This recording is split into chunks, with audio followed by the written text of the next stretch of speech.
que existe também um preconceito sobre quais são os transtornos que a gente consegue falar sobre eles e que tá tudo bem falar. Então eu conto que eu tive uma crise de ansiedade, mas eu não conto que eu tive um episódio de psicose, que eu tive um episódio de alguém da minha família que sofre de esquizofrenia, ou que eu tive um episódio de compulsão alimentar, de compulsão por pornografia. Existem tantas outras coisas que são muito fechadas ainda. E isso que você traz do rótulo é uma coisa que também pode ser perigosa se ela não for feita de forma responsável. Hoje em dia, o que eu mais recebo são pessoas que pegam o diagnóstico a partir de uma pesquisa no Google. Então, a automedicação, o autodiagnóstico, isso é uma coisa muito perigosa, porque daí eu rotulo a pessoa sem olhar para o contexto. Não tanto, e não necessariamente isso é um problema, assim, às vezes é um começo, né? Se a pessoa estiver aberta a ouvir, né? Por que você acha que você tem depressão? Não, o que te faz pensar isso? Eu li, não sei o que e tal, me identifiquei, vamos pensar a partir disso. Às vezes é um começo, né? Acontece muito isso hoje em dia com o TDAH, né? Com o transtorno de déficit de atenção e hiperatividade. Vem muito assim pro consultório, né? Putz, eu acho que eu tenho déficit de atenção. Por quê? Porque eu não consigo render no meu trabalho. Porque eu não consigo, no meu estudo, não consigo estudar o número de horas que eu consigo, não consigo fixar a minha leitura e tal. E tem também um outro ponto, que as pessoas buscam muito pelo diagnóstico e me dá uma impressão de que é por uma necessidade de pertencer a algum grupo e de justificar o porquê o meu comportamento é assim. Então, o que a gente mais escuta é a pessoa falar: eu sou desse jeito porque eu tenho TDAH, eu sou desse jeito porque eu tenho ansiedade, e aí eu justifico o meu comportamento a partir de um diagnóstico que eu carrego. E aí, muitas vezes eu posso não me responsabilizar pelas minhas atitudes, porque eu sou assim, porque já que TDAH é assim, eu vou ser sempre assim. Então, da gente ter um cuidado com esses rótulos e até dos profissionais da saúde de terem essa responsabilidade na hora de diagnosticar alguém. Porque eu não posso te olhar e ficar fazendo uma checagem dos critérios do DSM-5, que é o nosso manual de diagnóstico para transtornos mentais, e ficar olhando que você se encaixa em diversos critérios. Um checklist. Fazendo o checklist dos critérios que você tem e não olhar o seu contexto, não olhar a pessoa por trás do diagnóstico.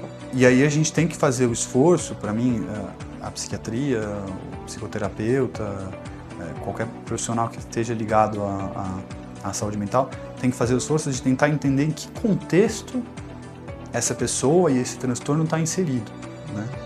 Você tem uma depressão, em que vida essa depressão se apresenta? Assim, como que são as suas relações?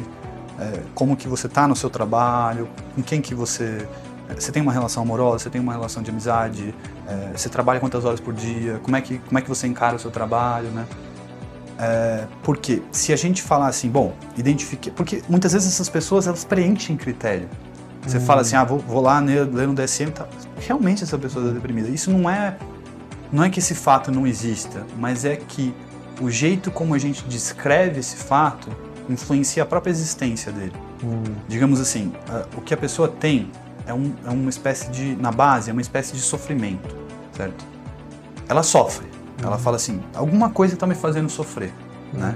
E a gente vai tentar, como é um esforço de todo ser humano, tentar entender, a gente sempre tenta compreender as coisas a partir de algum olhar, né? Fala assim, o que pode estar errado comigo? E o perigo disso, de você cair assim, não, eu tenho uma doença, é que às vezes você fala assim, o problema está só dentro de mim e só biológico. Então eu vou tomar uma medicação para resolver. Eu posso limitar essa... Você limita o escopo do que essa pessoa pode fazer.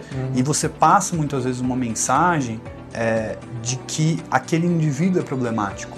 De que na verdade está tudo certo assim, com a nossa sociedade, com o mercado de trabalho, com as noções de regras morais a quais a gente está submetido no dia a dia. E que é só você que não se encaixa, você não consegue porque você é insuficiente.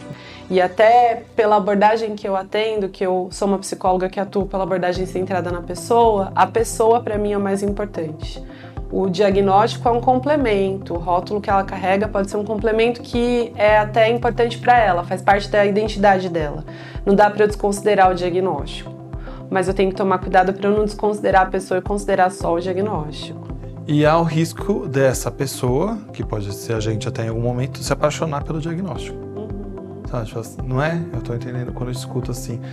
Primeira frase que eu vou me apresentar, então, sim, eu TDAH, e aí parece que eu tô apegado àquele lugar. Isso, de alguma maneira, pode impedir essa pessoa de também, ela, por ela mesma, se reconhecer em outras camadas dela, assim, tipo, eu não sou só isso, né? Imagina o trabalho dela sair desse lugar, né? Porque isso a protege também. Pode amedrontar, mas também protege. É quase eu vivo essa ambiguidade, né? Sim, e eu acho que pode sim acontecer isso. E aí, quando a gente fala de saúde mental de maneira inclusiva, a gente tem que tomar cuidado com isso, né? Para eu não rotular assim, esse grupo de TDAH, esse grupo de ansioso, esse grupo de pessoas com depressão, e esquecer que essas pessoas são muito mais do que isso. Então, eu posso sim ter a ansiedade, conviver com essa ansiedade, acolher a minha ansiedade, eu não preciso fugir dela. Eu posso identificar quais são os gatilhos dessa ansiedade, quais são as coisas que me deixam mais ansiosa, para eu poder tratar isso, para eu poder cuidar disso, mas eu sou mais, eu sou para além da ansiedade. Então, acho que é importante a gente falar sobre isso, para que as pessoas não se reduzam a um rótulo. Acho que reduzir uma pessoa a um rótulo é empobrecer o potencial que ela tem.